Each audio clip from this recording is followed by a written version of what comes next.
எல்லோருக்கும் வணக்கம். நான் உங்கள் முத்துச்செல்வன். இது உங்கள் செல்வா டாக்ஸ்.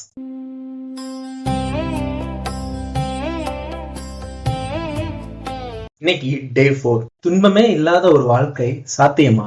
அதை பற்றி தான் இன்னைக்கு பார்க்க போறோம். முதல்ல குரல் பார்த்துருவோம்.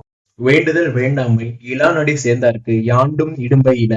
இதோட விளக்கம் என்னன்னா, எதற்கும் ஆசைப்படாத, எதையும் வெறுக்காத அந்த பேராற்றலின் வழியில் நடப்பவர்களுக்கு எக்காலத்திலும் எந்த இடத்திலும் துன்பம் என்பதே வராது. இதுக்கான கதை என்ன தெரியுமா? தோட்டத்துல ஒரு பெரிய பாறை இருந்தது. பேரன் விளையாடும் போது அந்த பாறை மேல ஏறி நின்று கேட்டான், தாத்தா, வெயில் அடிச்சாலும் சரி, மழை பெஞ்சாலும் இந்த பாறை அப்படியே இருக்கே, இதுக்கு கஷ்டமா இருக்காதா அப்படின்னு கேட்டான். தாத்தா சிரிச்சுக்கிட்டே சொன்னாரு, கண்ணா, இந்த பாறைக்கு எதன் மேலையும் ஆசையும் இல்லை, எதன் மேலையும் வெறுப்பும் இல்லை. அதனாலதான் இது எதற்கும் கலங்காம உறுதியா இருக்கு.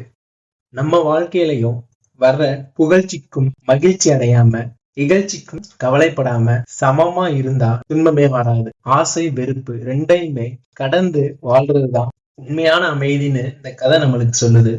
இந்த கதை உங்களுக்கு பிடிச்சிருந்தா உங்க நண்பர்களுக்கு ஷேர் பண்ணுங்க. மறக்காம இன்ஸ்டாகிராம்ல selva_bj_ ஐடியை ஃபாலோ பண்ணி உங்க கருத்துக்களை சொல்லுங்க. சிறகு விரிப்போம், சிகரம் தொழுவோம், ஆழமாய் வேர் பிடிப்போம், அடையாளமாய் மாறுவோம். இது உங்கள் முத்துச்செல்வன். ஞாபகம் இருக்கட்டும் சாம்பியன்ஸ். எண்ணமே ஏனி, விதைப்போம், வளர்வோம், உயர்வோம். நன்றி.